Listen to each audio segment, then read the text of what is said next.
रियाज अहमद का नाम सुनते ही लोग सहम जाते थे। वो पंजाब के एक छोटे से गांव बस्ती राजेगान का सबसे बड़ा जागीरदार था। गांव के हर खेत, हर नाली और हर कुएं पर इसकी मलकियत का दावा था। बचपन ही से उसने जुल्म और जबर को ताकत का असल मतलब समझा था। उसका बाप भी एक सख्त गिर इंसान था, जिसने उसे सिखाया था कि रहम कमजोरी है और कमजोरी दुश्मन को ताकतवर बना देती है।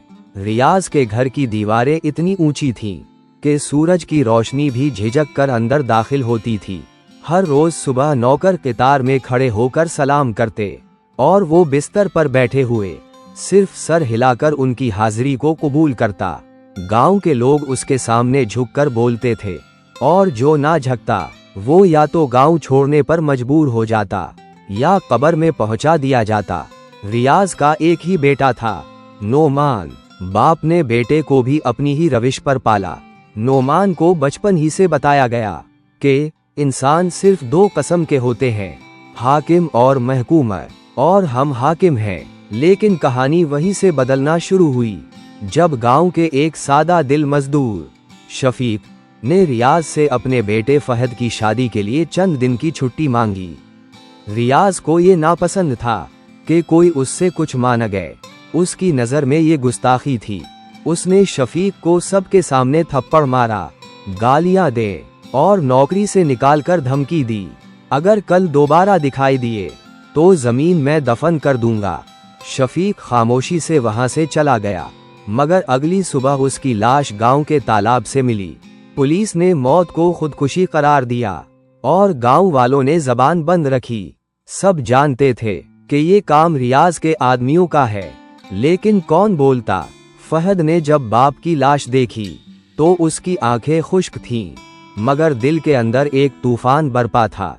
वो एक सादा दिल, मेहनती नौजवान था जिसने कभी किसी के खिलाफ जबान नहीं खोली थी, लेकिन अब इसके अंदर कुछ टूट चुका था। उसने खामोशी से बाप को दफनाया और वो गांव छोड़ गया। ना किसी से वदा ली, ना किसी पर गुस्सा निकाला। वो सीधा लाहौर चला आया। शुरू में उसे मजदूरी करना पड़ी। तामीराती जगहों पर ईंटें उठाए, होटल में बर्तन धोए और रातों को किसी पार्क या फुटपाथ पर सोया। लेकिन उसके दिल में एक आग थी, इंसाफ की आग। फहद ने दिन को काम और रात को तालीम को अपना मामूल बनाया। एक बूढ़े उस्ताद जो कि एक साबिक उस्ताद कानून थे, उसकी जहानत और अज़्म को देखकर उसकी रहनुमाई की। वो उस्ताद इसके लिए बाप जैसा बन गया।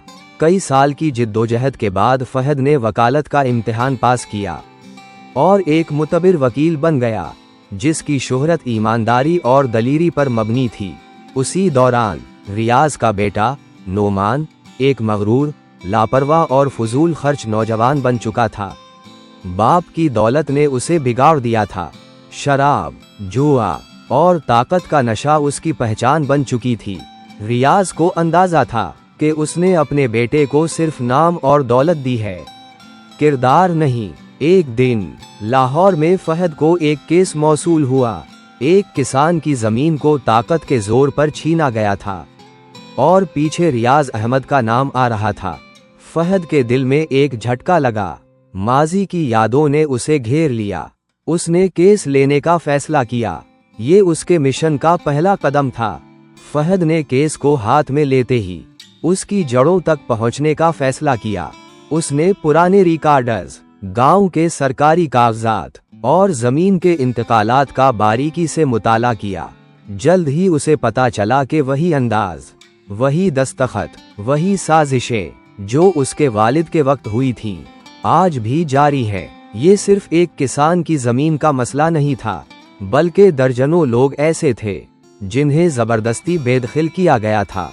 फहद ने उन सब को इकट्ठा किया, उनके बयानात रिकॉर्ड किए और एक इज्तिमाई दरखास्त दायर कर दी। अदालत ने केस को समाअत के लिए मंजूर किया।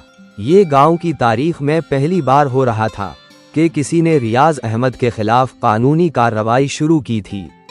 रियाज को जब इस बारे में खबर मिली तो उसका चेहरा लाल हो गया। उसने अपने आदमियों को लाहौर भेजा ताकि फहद को डराया जा सके। कुछ दिन बाद फहद के दफ्तर के बाहर फायरिंग हुई, मगर खुशकिस्मती से वो महफूज रहा। उसने थाने में रिपोर्ट दर्ज करवाई, लेकिन पुलिस ने रिवायती सुस्ती दिखाई।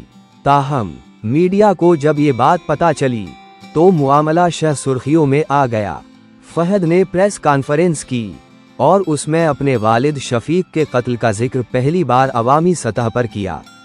उसने कहा, ये सिर्फ जमीन का मुकदमा नहीं है, ये इंसाफ की जंग है। मेरे वालिद के कातिल आज भी आज़ाद घूम रहे हैं, मगर अब नहीं, अब वक्त है कि सच को सामने लाया जाए। इस बयान के बाद अवामी हिमायत फहद के हक में बढ़ने लगी। मुख्तलिफ इंसानी हुकूक की तंजीमें उसके साथ खड़ी हो गईं। रियाज ने सियासी ताल्लुकात का सहारा लेने की कोशिश की, मगर अब हालात बदल रहे थे। लोग अब खलकर बोलने लगे थे। उसी दौरान नोमान की हरकत मजीद बिगड़ती गईं। उस पर एक लड़की से ज्यादती का इल्जाम लगा, जो सोशल मीडिया पर वायरल हो गया। ये खानदान के लिए एक और जवाल का इशारा था। अदालत में केस की समाअत शुरू हुई तो पूरे मीडिया, सोसाइटी और गांव की नजरें इस मुकदमे पर थीं।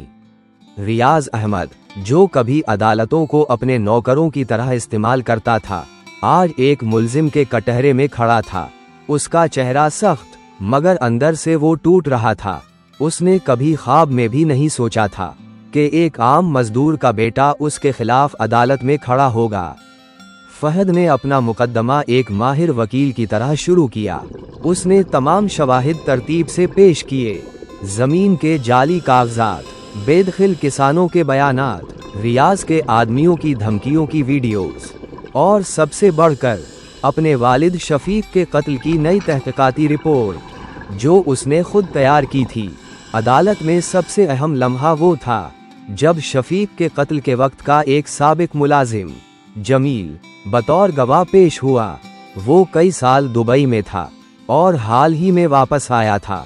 उसने अदालत में बयान दिया, हाँ, मैंने देखा था, शफीक को रियाज साहब के आदमियों ने मारा था। वो उसे धमका रहे थे और फिर उसे घसीटकर तालाब की तरफ ले गए। मुझे खामोश रहने को कहा गया, जान से मारने की धमकी दी गई, इसलिए मैं मुल्क छोड़ गया। ये बयान कमरा अदालत में सन्नाटा तारी कर गया। रियाज के चेहरे का रंग उड़ चुका था। उसके वकील ने बयानात को झूठ कहने की कोशिश की, लेकिन फहद ने उनकी हर दलील को कानून और सबूत से रद्द कर दिया। अगले चंद दिनों में और भी गवाहान सामने आए। कुछ वीडियोस और रियाज के अपने मुलाजिमीन के बयानात ने सच को वाज़ेह कर दिया। नोमान का सोशल मीडिया स्कैंडल पहले ही उनकी साख को बर्बाद कर चुका था। अदालत ने केस को मुकम्मल सुनने के बाद फैसला महफूज कर लिया। गांव में एक खामोश सी उम्मीद जागने लगी। वो रियाज, जो उनका खुदा बिन बैठा था, आज कानून के सामने जवकने को मजबूर हो गया था। रियाज अहमद को जब जेल ले जाया गया तो वो शख्स जो कभी सर उठाकर चलता था, अब झक्की हुई गर्दन के साथ कदम रख रहा था। जेल में कोई नौकर ना था, ना तज़ीम, ना तारुफ। यहाँ हर शख्स अपने जुर्म के साथ कैद था और रियाज को अपने आमाल की असल सजा मिलने लगी थी, तन्हाई और ज़मीर का बोझ। शुरू के दिनों में वो किसी से बात ना करता, ना खाता, ना सोता, दीवारों को तकता रहता। उसे हर वक्त शफीक की लाश याद आती, उसकी आंखों की खामोशी, उसके बेटे फहद की फरियाद। वो यादें जो वो बरसों से दफन कर चुका था, अब कब्र से निकलकर इसके सामने रक्स करने लगे।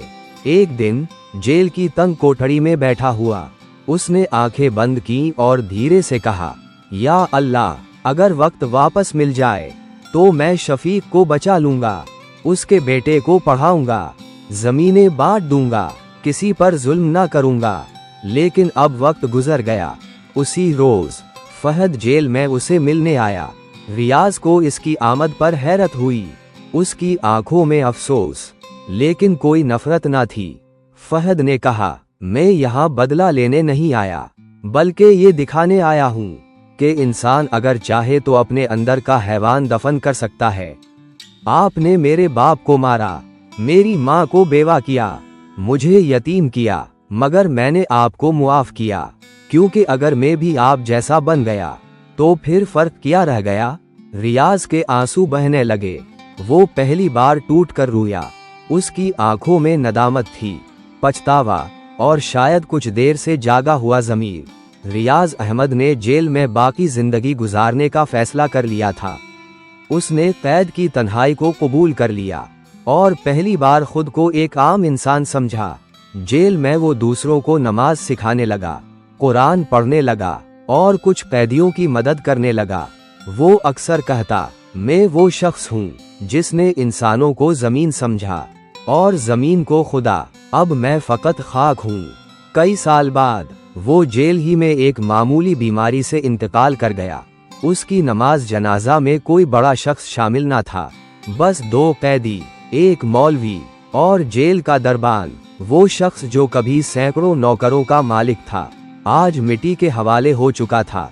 दूसरी तरफ फहद ने अपनी जिंदगी को लोगों की खिदमत के लिए वक्फ कर दिया। इसने गांव वापस जाकर एक कानूनी मुशावरती मरकज कायम किया, जहां गरीब किसान, मजदूर और खवातीन मुफ्त कानूनी मदद हासिल कर सकते थे। वो खुद स्कूलों में जाता, बच्चों को कहानियां सुनाता और बार बार एक ही बात दोहराता, जुल्म देरपा नहीं होता, सच खामोश हो सकता है, मर नहीं सकता। नोमान, रियाज का बेटा, नशे, मुकदमात और तन्हाई की दलदल में फंसकर एक दिन खुदकुशी कर बैठा।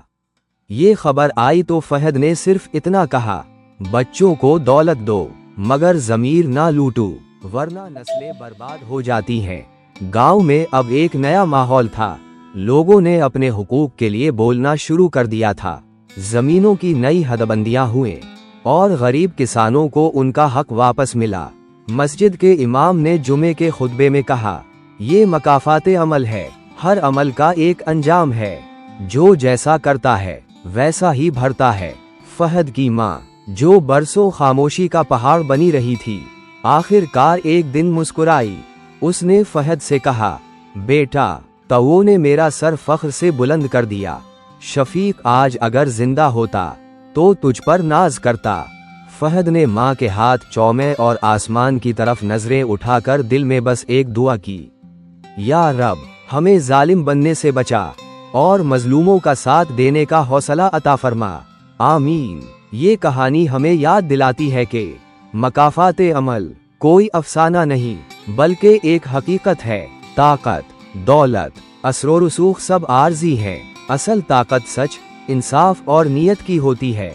जो शख्स जुल्म करता है, चाहे जितना भी ताकतवर हो, वक्त के कटहरे से नहीं बच सकता। अगर आपको मेरी कहानी पसंद आ तो लाइक, शेयर और सब्सक्राइब कर दें। शुक्रिया।